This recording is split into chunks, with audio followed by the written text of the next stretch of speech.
প্রকৃত সুখ কাকে বলে বা কিভাবে একটা frustration anxiety free life lead করতে হয়, তাদের কাছ থেকে আমরা এটা পাবো। এই জন্য একজন সালাফের কাছে একজন এসে জিজ্ঞেস করলেন যে আমি ক্যারিয়ার করতে চাই, কোন জায়গায় আমি ক্যারিয়ার করবো, আমাকে আপনি বলেন।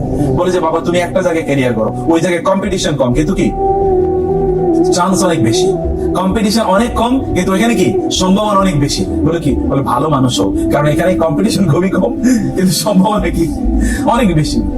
কম্পিটিশন কম তো ভালো মানুষের কম্পিটিশন আছে নাকি কোথাও? কোনো কম্পিটিশন নেই। অতএব এই জায়গায় চান্স অনেক বেশি, পটেনশিয়ালিটি ইজ বিগ, কিন্তু এখানে কম্পিটিশন ইজ ভেরি লো। অতএব তুমি সেটা হওয়ার চেষ্টা করো। আমাদেরকে এইরকম কিছু জায়গায় এমন কিছু রাসূল আমাদেরকে বলেছেন ওয়ালা তুসাহিব ইল্লা মুমিনা, তুমি মুমিনদের সাথে ছাড়া কারোর সাথে তুমি বন্ধুত্ব করবে না। আল্লাহ তাআলা বলেছেন লা ইয়াত্তাখিযুল মুমিনুনা আল কাফিরিনা আউলিয়া মিন দুনিল মুমিনিন। আল্লাহ সুবহানাহু বলেছেন যে তোমরা মুমিন ছাড়া অন্য কাউকে তোমাদের বন্ধু হিসেবে গ্রহণ করো না, তাদের সাথে তোমরা তোমাদের জীবনটাকে কাটাও।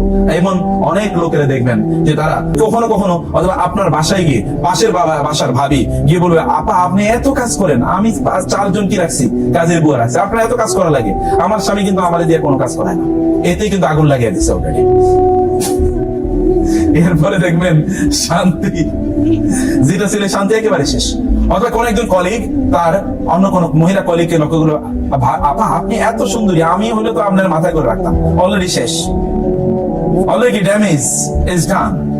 আপনি মাথায় করে রাখতেন, বাবা কি করে রাখতো। এবং এর মাধ্যমে সুখ কোথায় আমরা সুখ খুঁজি, কে কোথায় আসলে কার সুখ কেড়ে নেয়, এটা আমাদের বোঝা দরকার, এটা আমাদের জানা দরকার। শরিয়ার এই মানদণ্ডগুলোর কথা আমি সেজন্য বলছি যে আমাদেরকে আসলে ভালো লোকের সান্নিধ্যে থাকা দরকার, ভালো লোকের সংস্পর্শে থাকা দরকার। তাইলে কেবল আমরা সুখটা ভালো করে বুঝতে পারবো যে সুখ কাকে বলে। ফেরাউনের কথা এবার চিন্তা করে দেখেন তো, ফেরাউনের সুখ কি কারণে গেছে বলেন তো? আচ্ছা ফেরাউনের সুখ গেল কেন? কোন এক গণকরা তাকে বলছে ওই যে সে স্বপ্ন দেখেছে এমন একজনের জন্ম হবে যার মাধ্যমে আপনার মহা এই যে ক্ষমতা তোমার সব চূর্ণ বিচূর্ণ হয়ে যাবে। সে মহা সিংহাসনে বসেও কি ঘামাচ্ছে, দিবার স্বপ্ন যেটাকে বলে, দিনের বেলা সে অস্থির। এবং এই জন্য যত নতুন বাচ্চা হচ্ছে, যত সদ্য ভূমিষ্ঠ ছেলে হচ্ছে, সবগুলো হত্যা করে ফেলতেছে। কত ভয় আতঙ্ক তার মধ্যে, অথচ মহা সিংহাসনে সে বসে আছে। এর চেয়ে তার পাওয়ারকে চ্যালেঞ্জ করার মতো কেউ নাই। তার টেনশনটা কোথায়, তার অ্যাংজাইটিটা কোথায়, তার ফ্রাস্ট্রেশনটা কোথায়? তার নিজকে পরিবর্তন করা বাদ দিয়ে সে কি করে সবাইকে হত্যা করা শুরু করে দিল। তার নিজের ক্ষমতাকে পার্মানেন্ট করার জন্য তার যা করা দরকার ছিল সে তার বিপরীতটা করেছে, সে আরো চ্যালেঞ্জ অনেক বেশি তৈরি করেছে।